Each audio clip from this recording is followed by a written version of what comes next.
할렐루야. 오늘 금요기도에 나오신 여러분을 주님의 이름으로 환영하고 축복합니다. 우리 주변에 있는 분들과 함께 인사 나누죠. 주님의 이름으로 사랑하고 축복합니다.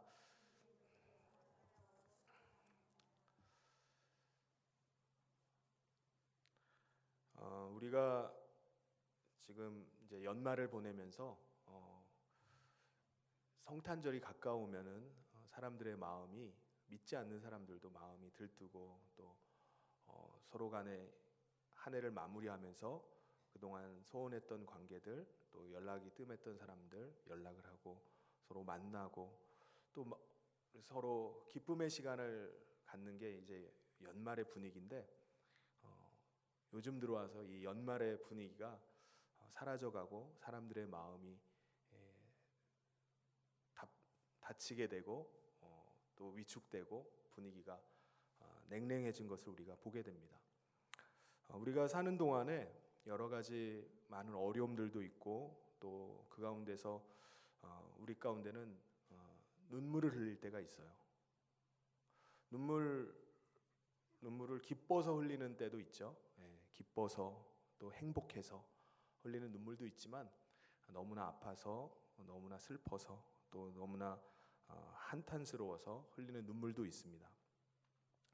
그러니까 우리가 사는 동안에 이 눈물이 눈물이 마르지 않는 것이 바로 우리 인생입니다. 겉으로 보면은 전혀 눈물 흘릴 것 같지 않고 괜찮을지 모르지만은 남모르게 흘리는 눈물들이 있습니다. 특별히 오늘 이 시대 같은, 요즘 같은 이런 불황, 경기가 어려운 때에 또 많은 가장들이 남모르게 눈물을 흘립니다.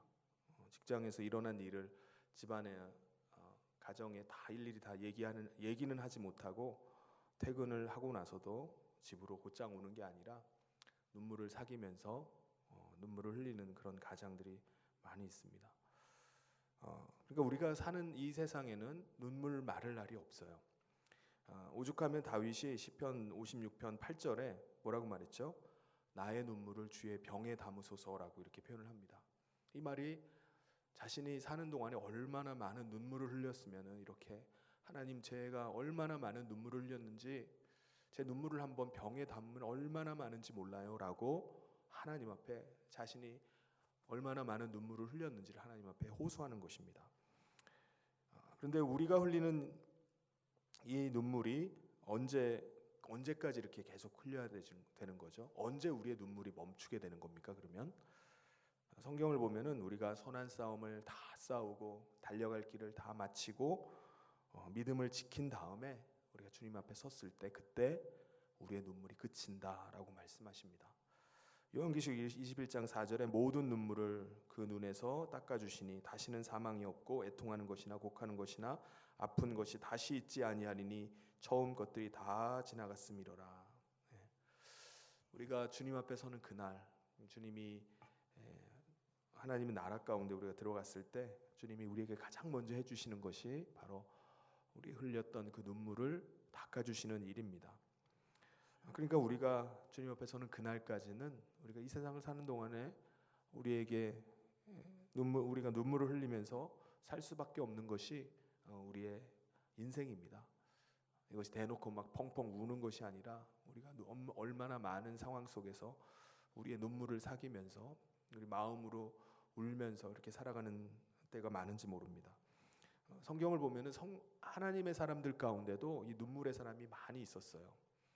모세, 다윗, 바울, 베드로 같은 경우도 자신이 주님을 부인하고 정말 얼마나 자기 자신에 대해서 한탄스러운지 또 죄송한지 그가 눈물을 흘립니다. 그런데 성경에 아주 대표적인 눈물의 선지자가 있어요. 눈물의 사람, 바로 오늘 읽었던 예레미야 선지자입니다. 48절에 보면 딸 내 백성의 파멸로 말미암아 내 눈에서 눈물이 시내처럼 흐르는도다. 그러니까 눈물을 어떻게 흘린다고요? 시내처럼, 수도꼭지가 열린 것처럼 그렇게 막 눈물을 흘린다는 거예요. 좀 과장해서 표현한 거죠. 시내처럼 어떻게 눈물이 나겠습니까? 근데 눈물이 얼마나 많이 났으면은 이렇게 시내처럼 눈물이 흘렀다고 했겠습니까? 그 다음 절에 49절에도 보면 내 눈에 흐르는 눈물이 그치지 아니하고 쉬지 아니하며, 한순간 그냥 어쩌다가 한번 그렇게 막 심하게 울면서 눈물을 흘렸다는 것이 아니라 쉬지 않는다는 거예요. 그치지 않는다는 거예요. 정말 많은 눈물을 흘리면서 살았던 사람이 바로 예레미야입니다. 이 예레미야라는 사람이 왜 이렇게 많은 눈물을 흘리면서 살았을까요? 48절에 보면은 딸 내 백성의 파멸로 말미암아, 딸 내 백성, 여기서 딸 내 백성이라는 것은 자기 동족을 말합니다. 유대 민족을 말해요. 유다 백성들은요, 하나님의 사랑을 외면하고 하나님 외에 다른 우상들을 섬겼습니다. 그러다가 하나님의 진노로 그들이 바벨론의 멸망을 당하고 말게 됩니다. 선지자들이 계속해서 이 하나님 앞에서 우상 숭배하는 죄에 대해서 경고하면서 하나님의 진노가 임할 것을 계속해서 경고했어요. 그런데 그것을 무시하고 그들은 계속 우상 숭배를 하는 겁니다. 그러다가 결국은 바벨론의 느부갓네살 왕에게 침략을 받아서 도시 전체가 완전히 파괴되고 성은 무너지고 성전은 불타버리고 똑똑하고 유능한 젊은 사람들은 다 바벨론의 포로가 되어서 바벨론으로 끌려갔습니다. 정말 비참한 상황 가운데 아무것도 남지 않은 그 예루살렘 성읍을 바라보면서 예레미야가 우는 거예요. 나라가 왜 이렇게 돼버렸을까? 우리 나라가 왜 이렇게 완전히 초토화가 됐을까? 이 민족이 어떻게 된 건가? 얼마나 울었는지 2장 11절에 내 눈이 눈물에 상하여 내 창자가 끊어지며 내 간이 땅에 쏟아졌으니 이는 딸 내 백성이 패망하여 어린 자녀와 젖먹는 아이들이 성읍 길거리에서 기절함이로다. 얼마나 울었는지 자기 자신을 이렇게 표현합니다. 눈이 상했다라고 말해요. 얼마나 울었는지 눈이 상했다고 표현합니다. 창자가 끊어졌다고 말하는 거예요. 애간장이 녹는다고 말하잖아요. 간이 땅에 떨어졌다고 말합니다. 창자가 끊어지고 간이 녹아붙고 눈이 막 상할 정도로 그렇게 막 그 심령이 너무나 괴로워서 그렇게 되었다고 말합니다. 51절에 보면 나의 성읍의 모든 여자들을 내 눈으로 보니 내 심령이 상하는도다. 아까는 눈이 너무나 눈물을 많이 흘려서 눈이 상하고 애간장이 녹아내리고 창자가 끊어지고 간이 땅에 떨어지고 간이 녹아들고 이렇게 고통스럽다고 말했는데, 이번에는 여인들을 보면서 이제는 마음이 너무나 상한다는 거예요. 심령이 상한다는 거예요. 자녀와 젖먹는 아이들이, 사람들이 다 뿔뿔이 흩어지고 가장들이 다 끌려가 버리고 여인들이, 엄마들이 죽고 막 하니까는 버려진 젖먹이들이 먹지를 못해서 기절을 하는 겁니다. 성읍 여기저기서 막 자빠져 있는 거예요. 예레미야가 이걸 본 겁니다. 이걸 보니까 얼마나 기가 막히겠어요. 예레미야 2장 20절에 보면 여인들이 자신들이 낳은 아이를 먹었다고 말합니다. 20절에 보면 예레미야 애가, 우리 같이 한번 읽어보겠습니다. 시작. 여호와여 보시옵소서, 주께서 누구에게 이같이 행하셨는지요? 여인들이 어찌 자기 열매 곧 그들이 낳은 아이들을 먹어오며 제사장들과 선지자들이 어찌 주의 성소에서 죽임을 당하오리이까?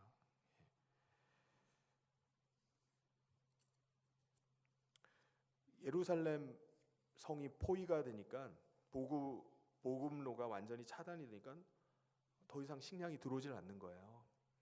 그러다 보니까 먹을 것이 떨어지니까 아이들이 픽픽 쓰러지고 하니까 그 아이들을 이제 먹는 겁니다. 잡아먹는 거예요. 정말 끔찍한 일들이 그 예루살렘 성 안에서 벌어지고 있었습니다. 그러니까 전쟁으로 인해서 폐허가 되니까 이런 비참한 상황들이 계속 이어지는 겁니다. 거리에 기절한 아이들을 여인들이 바라보고 있고, 또 배가 고파서 잡아먹는 어른이 아이들을 삶아가지고 잡아먹는 그런 끔찍한 일들을 보면서 예레미야가 어떻게 가만히 있을 수 있겠습니까? 눈물이 마르질 않는 거예요. 이런 끔찍한 장면을 보면서 그의 눈에서 눈물이 그치질 않는 겁니다. 마음이 너무나 상하는 거예요. 어떻게 우리가 하나님을 섬기는 이 백성이, 이 민족이 어떻게 이렇게 됐을까? 얼마 전까지만 해도 그렇게 나라가 든든히 서갔던 이 민족이 어떻게 이렇게 졸지에 바벨론의 침략을 받아서 멸망을 당해가지고 이런 일이 벌어지는가?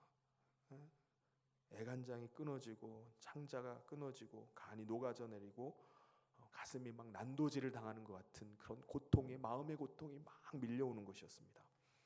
하염없이 우는 거예요. 할 수 있는 게 우는 것밖에 없는 거예요. 이 민족의 처한 현실을 보면서 그가 한없이 우는 겁니다. 이걸 보면은 예레미야가 자기 동족 유대인들을 얼마나 사랑했는지를 우리가 알 수가 있습니다. 자신은 식음을 전폐하고 밤잠을 설쳐가면서 눈물로 정말 간절하게 자기 백성들에게 하나님의 뜻을 전했어요. 지금 우리가 이루고 있어서는 안 됩니다. 하나님의 진노가 임합니다. 우리는 지금 하나님 앞에 깨어서 회개해야 됩니다. 계속 하나님의 진노가 임할 것을 경고를 했어요. 하나님의 뜻을 전합니다. 그런데 유다 백성들은 전혀 꿈쩍도 안 하는 거예요. 콧방귀도 안 낍니다. 그럼에도 불구하고 예레미야는 자기 동족에 대한 애끓는 사랑이 있었어요. 그들이 자기가 경고할 때는 꿈쩍도 안 하다가 이거 봐라, 이렇게 되지 않았는가 라고 그들이 비웃고 조롱하고 협박하고 죽이고 하던 것에 대해서 쌤통이다, 그거 봐라라고도 할 수 있었어요. 그런데 예레미야는요, 정말 이들에 대한 애끓는 사랑이 있었습니다. 내 형제, 내 동족, 내 민족, 여기에 대한 애끓는 마음이 있었어요. 아무리 백성들이 자기 말을 듣지 않고 조롱하고 오히려 거부했다 할지라도 자기 백성에 대한 사랑이 그치질 않았습니다. 포기하지 않았어요. 자신이 오히려 정말 피와 땀과 눈물을 쏟아가면서 기도하기 시작하는 거예요. 하나님 앞에 나가는 거예요. 예수님도 그랬죠. 예수님도 이 눈물이 있었습니다. 성경에 보면 예수님이 언제 우셨다고 하죠? 죄악으로 인해서 멸망당할 장망성, 예루살렘 성을 바라보면서, 장차 망할 성 예루살렘을 보면서 예수님 우셨어요. 나사로가 무덤에 안치되어서 썩어서 냄새나는 가운데 예수님께서 그 앞에서 우셨습니다. 내 사랑하는 나사로가 죽은 것을 보면서 동생들이 막 예수님을 원망하는 거예요. 그걸 보면서 예수님 우셨어요. 그리고 예수님께서 겟세마네 동산에서 우셨습니다. 십자가를 지시기 전에 예수님이 우셨어요. 탄식하시면서 우셨습니다. 히브리서 기자가 예수님의 삶을 이렇게 말씀합니다. 우리 히브리서 5장 7절 우리 같이 한번 읽어보겠습니다. 시작. 그는 육체에 계실 때에 자기를 죽음에서 능히 구원하실 이에게 심한 통곡과 눈물로 간구와 소원을 올렸고 그의 경건하심으로 말미암아 들으심을 얻었느니라. 예수님이 육체 가운데 계실 때, 이 땅에 살아계실 때 어떻게 하셨다고요? 심한 통곡과 눈물로 간구와 소원을 올렸다고 말해요. 예수님이 기도하실 때 그냥 기도하신 게 아니에요. 정말 통곡하시면서 눈물을 흘리시면서 그렇게 기도하셨던 삶을 우리가 볼 수가 있습니다. 기도하실 때마다 울면서 기도하시는 거예요.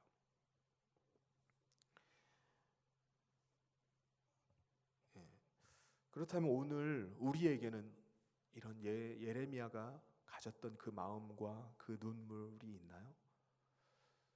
예수님께서 육체 가운데 계실 때 흘렸던 그 통곡과 심한 통곡과 눈물이 우리 가운데는 있습니까? 고난당하는 이웃을 향한 내 사랑하는 자들이 아직 구원받지 못한 것으로 인한 그런 눈물이 우리 가운데는 있습니까? 우리가 다음 세대들을 바라보면서 장차 우리 세대는 믿음 생활을 잘하고 있지만 자라나는 다음 세대들이 이 믿음의 계대가 이어지지 않는 것을 보면서 우리 가운데 그 안타까움의 눈물이 우리 가운데는 있습니까? 이 지금 처해 있는 이 민족의 현실을 바라보면서 예레미야는 한없이 울었던 겁니다. 특별히 유다 백성들이 멸망당한 것으로 인해서 그가 울었어요. 그런데 근본적으로 그에게 눈물이 터졌던 그 근본적 이유가 한 가지가 있습니다. 그 예레미야 선지자의 그 말을 보면은 왜 그가 눈물이 그렇게 흘렀는지, 그렇게 안타까워했는지를 알 수가 있는 대목이 나와요. 우리 1절을 같이 한번 읽어보겠습니다. 시작. 여호와의 분노의 매로 말미암아 고난 당한 자는 나로다. 네, 이 말이 무슨 말이죠? 이 말이 무슨 말입니까? 지금 이스라엘 백성들이 여호와의 분노와 징계로 말미암아 지금 얻어 터지고 있는 거예요. 그런데 하나님의 분노가 임한 거예요. 그런데 예레미야 선지자는 지금 자기 자신이 지금 하나님의 진노를 당하고 있다고 여기는 거예요. 진노를 당하는 사람들은 자기 동족, 자기 민족이 아니라 나라는 거예요. 내가 지금 얻어 터지고 있다는 거예요. 그들이 고통하고 아파하고 있는데 그 고통을 내가 지금 당하고 있는 것처럼 그렇게 표현하고 있습니다. 자기 자신, 자기 동족과 내 자신을, 유다 공동체와 자기 자신을 동일시하는 거예요. 저들은 저들이고 나는 나가 아니라 저들이 바로 나라는 거예요. 자기 민족이 바로 나라는 겁니다. 유다 공동체가 나라는 거예요. 그들이 고통당하는 거 아니라 내가 지금 고통당하고 있는 거예요. 그래서 그에게 한없는 눈물이 나오는 겁니다. 저가 지금 고통당하고 있는 거, 내가 고통당하고 있다라고 느낀 겁니다. 하나님의 심판과 재앙이 그들에게 임한 게 아니라 내게 임한 거예요. 내가 지금 하나님의 진노를 받고 있다라고 느낀 것입니다. 당시 유다 백성들은 깊은 죄에 빠져서 하나님의 징계를 당하면서도 둔감했어요. 그런데 예레미야는 지금 내가 고난 당한 것으로 인해서 아파하는 거예요. 마치 내가 당하고 있는 것처럼. 성경을 보면요, 예레미야는 굳이 이렇게까지 할 게 없어요. 특별 대우를 그가 바벨론에게 받았습니다. 고난당할 필요가 없어요. 마음만 먹으면은 충분히 그가 바벨론 사람 정부로부터 대우를 받으면서 살 수 있는 사람이 예레미야였습니다. 굳이 자기가 그들이 당하는 고통을 자기가 떠안을 이유가 없습니다. 고난받지 않고 그냥 살 수 있어요. 그런데 지금 자신이 너무나 고통스럽다는 거예요. 그들이 당하고 있는 고통을 자기가 그냥 다 떠안고서 고통스러워하고 있는 것입니다. 여러분, 우리가 기도할 때 이 마음의 자세가 너무나 중요합니다. 우리가 가져야 될 마음의 자세가 바로 예레미야가 가졌던 이 마음의 자세예요. 고통당하고 있는 자는 바로 나라는 거예요. 저들이 지금 고통당하는 게 아니라 내가 지금 아파하고 있는 거예요. 예레미야는 다르게 말할 수도 있었을 거예요. 아마 저들이 그거 봐라, 내 말 안 듣더니 지금 꼴 좋다, 내 그럴 줄 알았어, 그렇게 경고했는데 안 듣더니 꼴 좋다라고 말할 수도 있었어요. 그런데 그는 그렇게 말하지 않습니다. 그들이 고난은 바로 나라는 거예요. 고난당하는 자는 바로 나다. 내가 하나님의 진노를 받아서 고난당하고 있다라고 말하는 것입니다. 예레미야는 자기를 대적하고 조롱하고 비웃고 심지어는 자기를 죽이려고 했던 자들, 그들을 향해서 그들이 지금 징계받고 매맞고 있는 것에 대해서 내가 지금 고난당하고 있다라고 그렇게 여겼던 것입니다. 모세도 그런 마음을 가졌어요.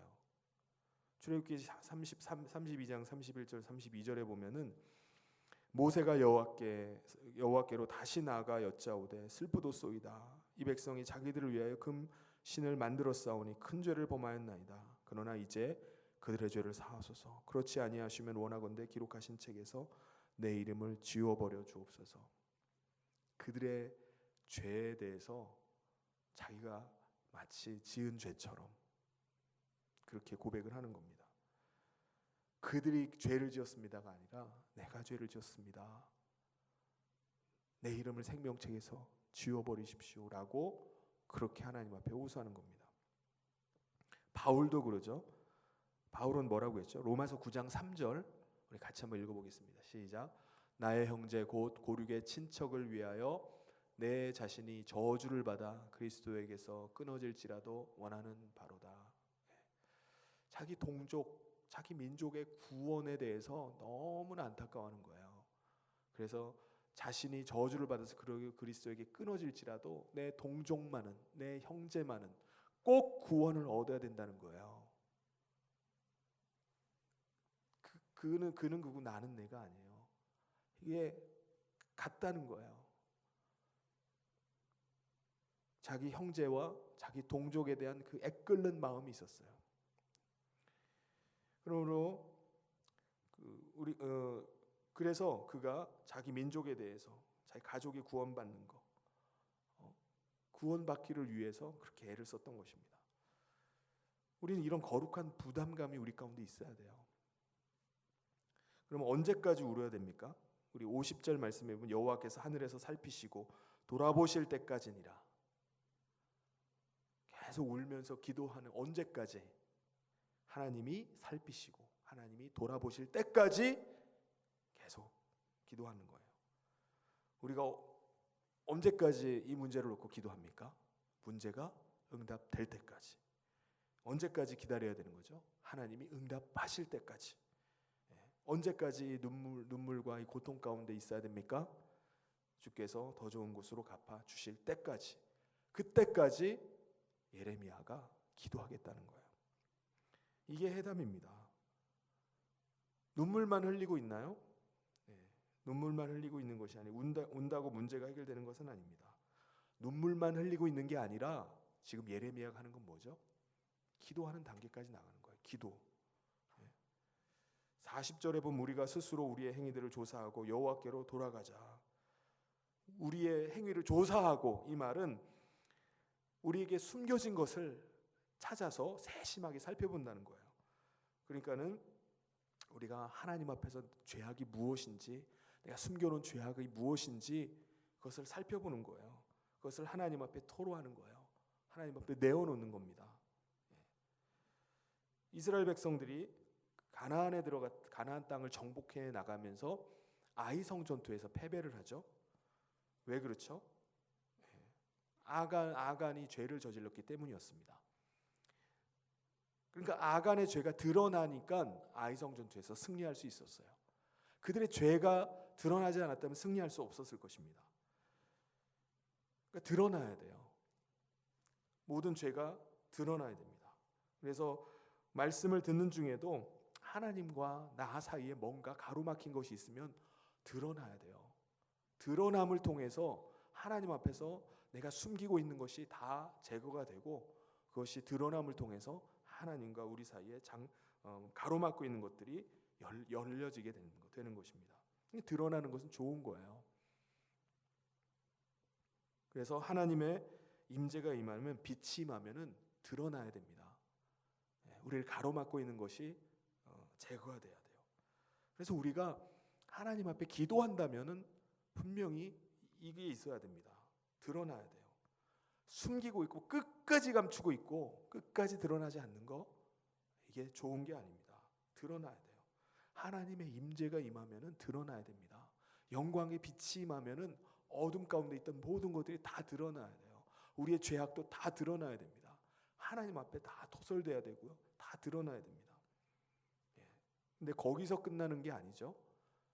드러나는 것으로 끝나는 게 아니라 그 다음에는 기도를 해야 됩니다. 41절에 우리의 마음과 손을 아울러 하늘에 계신 하나님께 들자. 손을 드는 건 기도하는 것을 말합니다. 하늘 보좌가 있는 곳이니까 하나님을 향해서 손을 들자. 손을 들고 하나님께 기도하자라고 말합니다. 손을 들고 왜 기도합니까? 하나님 앞에 두 손을 드는 거예요. 하나님 앞에 항복합니다. 하나님의 도우심과 하나님의 은혜가 아니면 안 됩니다. 두 손을 들고 기도합니다. 여기서 중요한 말이 나와요. 우리가 마음과 손을 아울러 하늘에 계신 하나님께 들자는 거예요. 손만 들고 마음은 딴 생각하고 있는 게 아니라 마음도 함께 손 들고 생각하고 염려하고 있는 게 아니라 예레미야는 분명히 말해요. 마음과 손을 아울러 하나님께 아뢰는 거예요. 하나님께 드는 겁니다. 마음을 드리는 거예요. 손만 그냥 들고 있는 게 아니라 우리의 마음을 함께 드리는 겁니다. 쏟아붓는 거예요. 마음이 실리지 않는 기도가 어떻게 하나님께 상달되겠습니까? 인격이 실리지 않는 기도가 어떻게 하나님이 그 기도를 어떻게 하나님이 받으시겠습니까? 그래서 오늘 이 밤에 우리가 기도할 때도 마찬가지입니다. 우리가 손과 함께 손을 들 뿐만 아니라 마음을 하나님의 보좌에 올릴 수 있기를 바랍니다. 마음을 담아서 기도하는 거예요. 마음을 담아서 하나님께 아뢰는 겁니다. 마음에서 우러나와야 돼요. 인격이 실린 기도가 돼야 됩니다. 그래서 마음과 손을 아울러서 하나님께 올려드리는 기도하는 오늘 이 밤 되기를 간절히 소원합니다. 그럼 특별히 하나님의 본심을 우리가 알아야 돼요. 우리 부모님들도 본심이 있잖아요. 자녀가 속썩이는 일을 하면은 아빠가 너 집 나가 그러면은 그게 본심인가요? 네, 알겠습니다 하고 바로 그냥 가출해 버리나요? 아빠의 본심을 모르는 거잖아요. 아빠의 본심은 좀 정신 좀 차리고 제대로 하라는 거지 가출하라는 얘기가 아니잖아요. 하나님의 본심도 마찬가지입니다. 하나님도 우리를 향해서 그렇게 말씀하십니다. 33절에 보면 주께서 인생으로 고생하게 하시며 근심하게 하심은 본심이 아니로다. 너 고통당해. 한번 고통당해봐. 너 죽어. 너 이게 아니에요.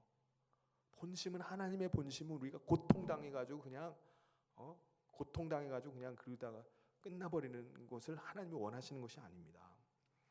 우리 고생시키고 근심하게 하는 것이 하나님의 본심이 아니에요. 하나님 왜 이렇게 고통스럽게 하십니까?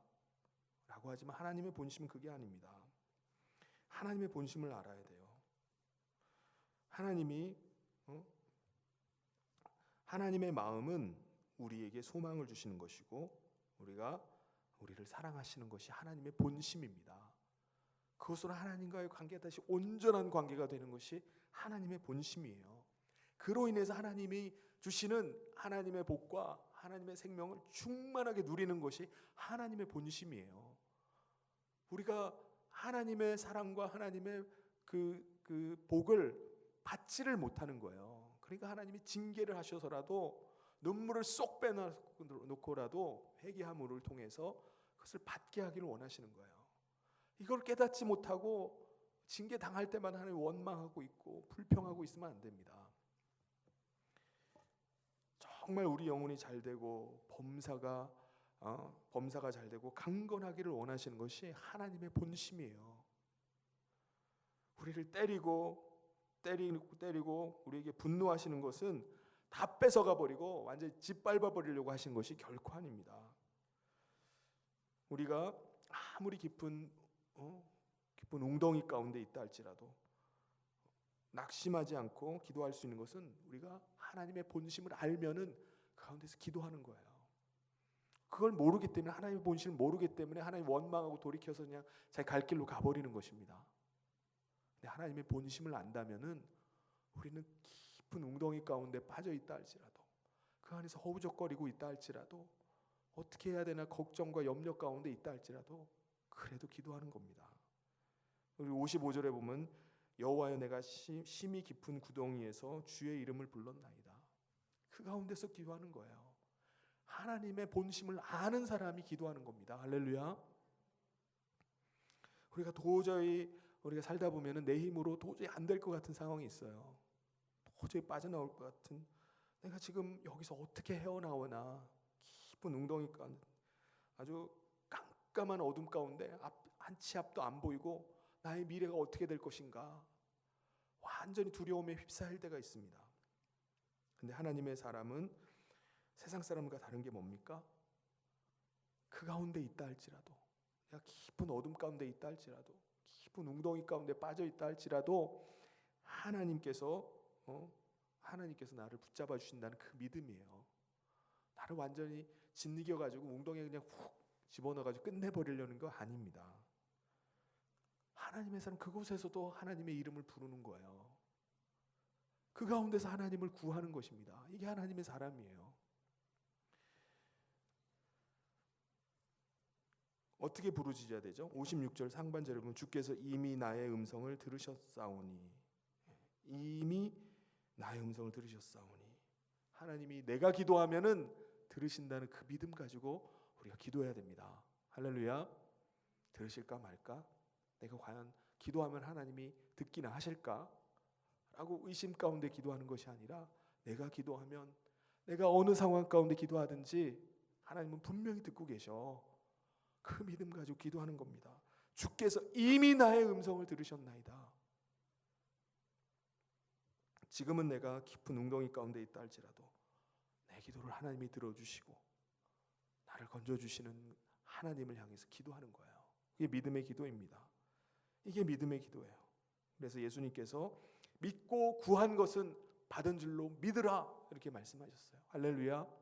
오늘 이 밤에 오늘 우리가 예레미야의 심정 가지고 우리가 기도할 뿐만 아니라, 우리가 예레미야가 기도할 때 하나님을 믿는 믿음 가운데 기도의 자리, 낭망하고 울기만 하고 주저앉아 있는 게 아니라 기도의 자리 나가서 하나님 앞에 엎드렸던 것처럼 우리가 믿음으로 이 밤에 구하는 저와 모든 성도님 되시기를 주님의 축원합니다. 같이 기도하도록 하겠습니다. 하나님 아버지, 오늘 우리가 금요기도회로 함께 모여서 또 하나님의 은혜를 구하며 우리가 손을 들고 또 마음을 하나님 앞에 올려드리게 하심을 감사합니다. 하나님, 한겨울에 매서운 추위 가운데 있지만 하나님 사랑하는 성도들을 은혜의 자리로 불러주시고 기도의 자리에 불러주신 줄 믿습니다. 오늘 이 밤에 성령으로 뜨겁게 하여 주시고 우리의 심령이 주의 말씀으로 인해서 아버지 충만케 되는 은혜가 있게 하여 주시옵소서. 주의 성령께서 오늘 이 밤에 기도할 때 우리가 믿음으로 기도하게 하여 주시고 우리가 마음을 다해서 인격을 다해서 우리가 하나님 앞에 기도하는 이 밤 되게 하여 주시옵소서. 예수님 이름으로 기도하옵나이다. 아멘.